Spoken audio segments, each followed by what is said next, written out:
I'm Marc, and welcome to the weekly Outside Views report on American politics, and that means both Americas. Former US President Donald Trump has called on his supporters to protest.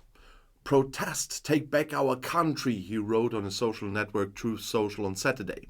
He claims that he himself is supposed to be arrested next Tuesday without any crime being proven, and he wrote, "The overwhelmingly leading Republican candidate and former President of the United States of America will be arrested on Tuesday next week."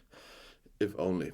According to the entry, this information came from illegally leaked information from the New York City Attorney's Office, which Trump describes as corrupt and highly political. NBC News reported on Friday that law enforcement agencies in New York were preparing for Trump to face criminal charges as early as next week in connection with a hush money payment to porn star Stormy Daniels. Trump's private attorney at the time, Michael Cohen, allegedly paid Stormy Daniels $130,000 shortly before the 2016 presidential election. Daniels, whose real name is Stephanie Clifford, says she had an affair with Trump years before the election, which Trump denies though. The payment was apparently intended to prevent Clifford from going public, which could have harmed Trump during the election campaign. However, the cash flows may have violated campaign finance laws. Should Trump be indicted, it would be the first time a former US president has been indicted. The Republican announced a new presidential bid last November and wants to retake the White House in the 2024 elections. Hundreds of thousands of people followed President Andrés Manuel Lopez Obradors' call for a rally in Mexico. According to an estimate by the Mexico City Security Secretariat, 500,000 people gathered in the central Zocalo Square in the capital on Saturday. Left-wing populist President Lopez Obrador had invited his supporters to the rally to mark the 85th anniversary of the expropriation of the oil industry in Mexico in 1938. However, the opposition interpreted the event as a reaction to a mass protest in which tens of thousands of people demonstrated on February 26th against an electoral reform initiated by Lopez Obrador and in favor of the INE Voting Institute. Presidential elections are due in Mexico next year, and President Lopez Obrador's Morena party is likely to nominate its candidate this year. "The continuity of change is guaranteed. There is nothing to fear," said Lopez Obrador in the style of an election campaign. Referring to recent tensions with the United States, which suggested that the country's military intervene in the fight against drug cartels, Lopez Obrador said, "Mexico is an independent and free country, not a US colony or protectorate. Cooperation, yes. Submission, no." In his 4 years as head of state and government, the left-wing nationalist has repeatedly been accused of having autocratic tendencies. Former US President Donald Trump is using one of the major online platforms again after months of reluctance. "I am back," Trump wrote on Facebook for a short video clip showing him winning the 2016 election. The world's largest online network had him back on the platform at the end of January, a good 2 years after the violent storming of the US Capitol by his supporters. Trump initially preferred to continue mobilizing his supporters through his own Twitter copy, and that's called Truth Social. I mentioned that earlier. On Friday, too, he initially left it on Facebook with the scarce sign of life, while he distributed appeals for donations and pictures of a demonstration by his supporters at Trump Tower in New York on Truth Social, among other things. The Volkswagen Group is building its next plant to manufacture its own battery cells for electric cars in Canada. The first such factory of the internal PowerCo division outside of Europe is planned in St. Thomas in the province of Ontario, as the company announced on Monday. "This is a big step for Volkswagen. Congratulations to Canada," said Volkswagen Chief Technology Officer Thomas Schmall in Salzgitter. The company presented its plans there. With a decision for the location of the fourth European cell factory after northern Sweden, Salzgitter, and Valencia in Spain, Volkswagen wants to take its time. The start of production in St. Thomas in Canada, located about halfway between the Canadian metropolis of Toronto and the US car city of Detroit, is scheduled for 2027. Volkswagen recently announced plans to build a plant for its new Scout pickup brand in the US state of South Carolina as well. With a decision for cell production in Canada and for the Scout site, we are accelerating the implementation of our North America strategy, said CEO Oliver Blume. In Mexico, the largest European car group also has plans. The plants in Puebla and Silao are to be expanded in order to assemble electric cars and possibly also components such as electric motors in the second half of the decade. The ID.4 will soon also be manufactured at the US vehicle plant in Chattanooga in Tennessee in the United States. Wyoming became the first state to ban the prescription and distribution of abortion pills amid the fight for a comprehensive abortion ban in the US. At the signing of an executive order on Friday, Republican Governor Marc urged lawmakers to go one step further.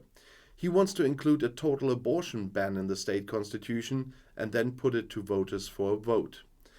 A federal court in Texas is currently considering a US-wide ban on the most common abortion pill, mifepristone. Abortion advocates are concerned about the trial because arch-conservative Judge Matthew Kaczmarek and his decision could have a huge repercussion.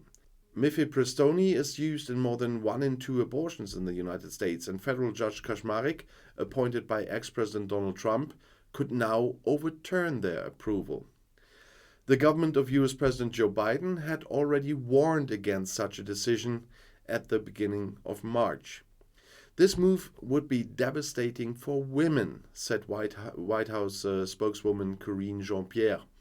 The US government is working to be prepared for any possible outcome. The restrictive developments in several US states are in no way consistent with the majority opinion in the United States.